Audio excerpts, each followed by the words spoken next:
दुनिया भिखारी है, लेकिन जो मंदिर के अंदर मांगता है वो भगवान से मांगता है, और जो मंदिर के बाहर मांगता है वो संसार से मांगता है। और संसार से मांगोगे तो कुछ मिलने वाला नहीं है। संसार कुछ देना नहीं चाहता है। हाँ, कहा ना, बिन मांगे मोती मिले, मांगे मिले न भीख। मांगने से कुछ नहीं मिलता। और यदि नहीं मांगोगे ना तो भगवान सब कुछ देंगे। यदि मांगना ही है तो मेरे गोविंद को मांग लो, मेरे कन्हैया को मांग लो कि हमारे घर में कन्हैया आवे, सुख संपत्ति को लेके क्या करेंगे। भगवान से हमेशा नित्य मांगा करो। क्या मांगा करो? श्याम सुंदर घर आवे, कष्ट मिटे तन का। स्वामी कष्ट मिटे तन का।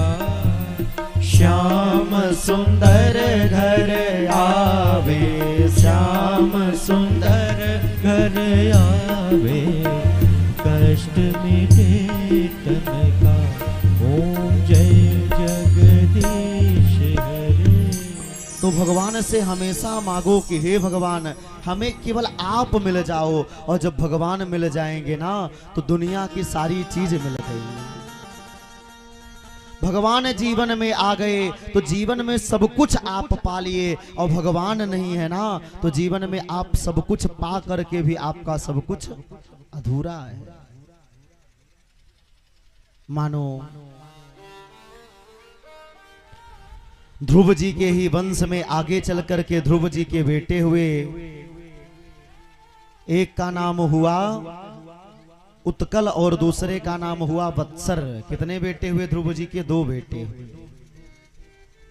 और उन्हीं के नाम से मानो कलिंग उत्कल ट्रेन भी चलती है हमारे भारत में। वो ध्रुव जी के बेटे हैं उत्कल जी।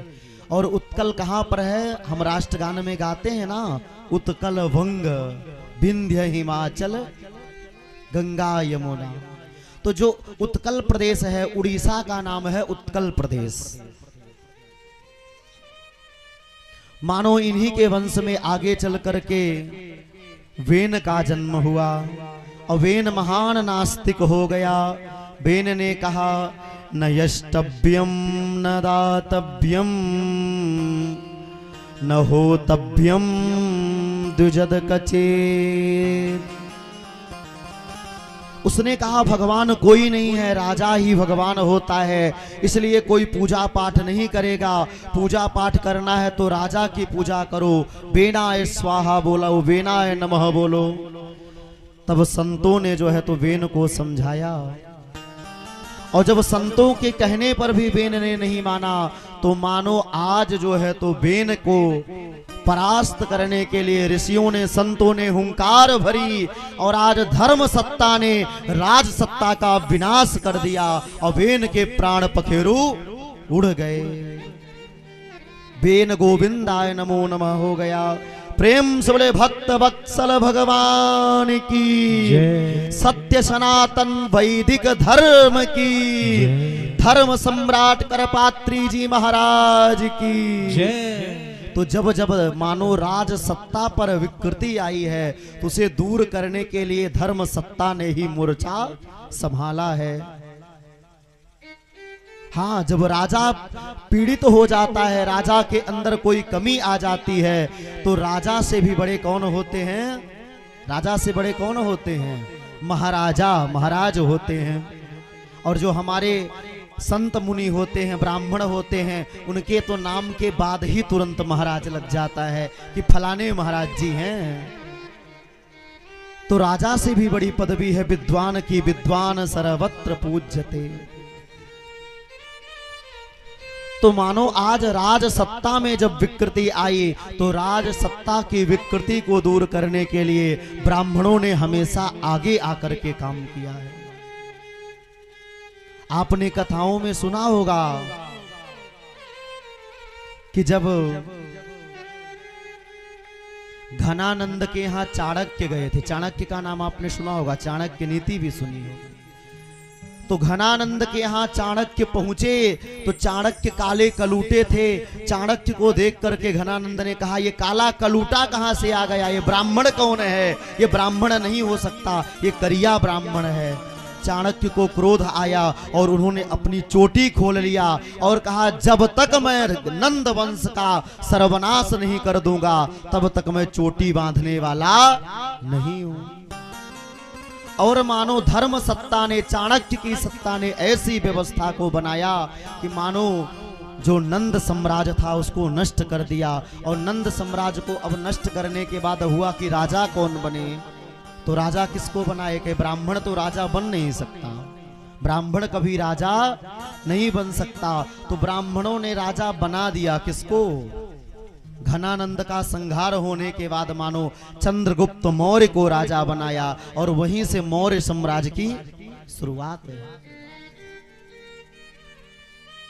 तो हमारे ब्राह्मणों ने जो आजादी की पहली गोली जो है ना वो किसने चलाई थी, आपको जानकारी है? मंगल पांडे ने। और आजादी की आखिरी गोली किसने चलाई थी? प्रेम से बोलो ना एक बार, राधे राधे। तो मानो हमारे ब्राह्मणों ने, और ब्राह्मणों ने तो इतना बढ़िया कार्य किया है बंधुओं कि हमारे ब्राह्मण की तो बात छोड़ दो, जो ब्राह्मण की बेटियां हैं ना, कौन, महारानी लक्ष्मीबाई, वो अपने बेटे को पीठ पर बांध करके अंग्रेजों से लड़ गईं। हमारे यहाँ की माताओं ने भी जब धर्म पर संकट आया, राष्ट्र पर संकट आया, तो अपने बेटे को पीठ में बांध करके हमारे ब्राह्मण माताओं ने भी उस युद्ध की ज्वाला में कूद गईं। खूब लड़ी वह मर्दानी झांसी वाली रानी थी। उसने कहा, मैं अपनी झांसी किसी को नहीं दूंगी। और वो मर्दानी नहीं थी, वो तो वास्तव में जनानी थी। हो, मर्दानी तो बाद में थी।